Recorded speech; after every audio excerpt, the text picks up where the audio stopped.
Hey everybody, and welcome to another 6-minute webinar. This time we're going to show you how to conduct a competitive analysis in less than 10 minutes with My Web Audit.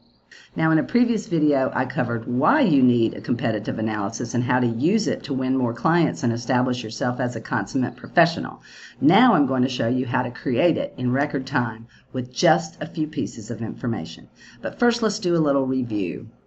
The advantages of performing a competitive analysis, this would be the top 4. You're speaking their language, you're able to communicate with your client better and understand their overall overarching business. You can identify blind spots that they can't see because they're too close to their business. It's going to allow you to ask better questions in the pre-proposal and the discovery meeting. And you become a strategic advisor and not just a website builder. It's going to make your clients respect you more. But what are the steps of a competitive analysis?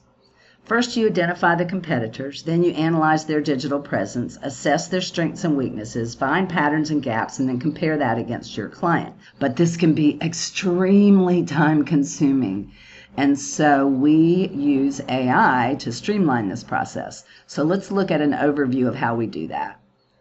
In step number 2, when we complete the competitive analysis, we use My Web Audit for that.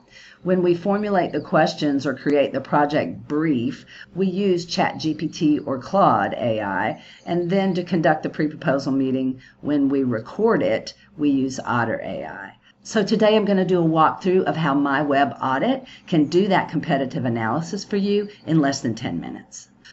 So here we are inside the My Web Audit dashboard. And you can see I've already done a competitive analysis for Greensboro Cigar Company, and I'm going to show you exactly how we did that. So when you do a competitive analysis, this is the information that you will need to provide. The name of the company. If you have the contact information, it's a good idea to fill it in here, but if not, you can leave it blank. The audit information is important and required. You need the website URL, you need the distance between the grid points, you need the keyword phrase, the primary one, and the primary service area. Now, what does this mean, distance between grid points? They analyze the local company or organization's rankings within a specific area, and then you can see who is dominant in that specific area of the map, whether it's your client or their competitor. And we'll look at that in just a moment. And then competitor number 1, you just need their name and their URL. Competitor number 2, their name and URL. If you want to include the Google business profiles, if you want to analyze those for this audit, you would turn this on or you can toggle it off. And in most cases, the tool will go out and find this information for you. You don't have to go look for it. The next thing is the ROI analysis. I always skip that because it requires information that I don't normally have. You can also do a manual assessment where you go in and look at each one of these yourself and do some comparisons there. Now let's look at what this report looks like when it's generated. Now this is a beautiful report, but what I love about it is that you can edit any of it. You don't have to go with what comes out of the box. You can edit the actual template that creates this, so it creates it the same way every time. Or you can actually edit this when you're done. But let's do a quick scroll through to see what's included in the competitive analysis offered by My Web Audit. So the first thing, we have this cute little picture with the client's website embedded in the laptop.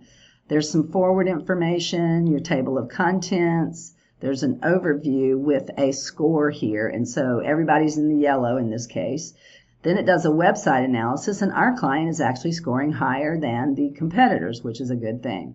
User experience, on-page SEO and visibility, and then look how they break this down. It is really incredible. But you can come in and eliminate these if you don't want them in the report, if this was going to be something that you were going to hand to the client. But since we're just using this for information for our pre-proposal meeting, we won't be doing that. But you can see you get domain authority and backlinks, performance and security scores, and then Google page #1 search result analysis. It shows all of the competitors on page 1 and their click-through rate, which is extremely helpful, especially if you're doing this as a true competitive analysis. Then we do the Google Business Profile analysis, and it gives us some feedback there and some scores, and our client's doing pretty well where that's concerned. And this is that local search grid that I was telling you about. Now, I just put in 1 mile as my grid point, but you might actually do a larger area. But you can see that in this area, our client is on top, but over here, Havana Fills is on top, and that's what this grid is for. But again, this is information for a true competitive analysis, when what we really need is just the information for our pre-proposal meeting. Then it gives us recommended actions, which are very good, and you can change all of this text if you want to. And then it also gives us next step for better results, which is contact us and do business with us. That would be if you were giving this report to the client, but we're not. And in the next video, I'm going to show you how to take this information and your existing list of pre-proposal questions to create a list of more strategic and relevant questions to ask during your pre-proposal meeting. So if you want more help with things like this, productivity and project management of your website development projects, I invite you to join the Web Professional Project Managers Academy while it's still free, because there is some discussion going on about charging a nominal fee for the basic program. And you can find us at wproadmaps.com/join us. Thank you for watching this 6-minute webinar, and I hope to see you soon inside the Academy.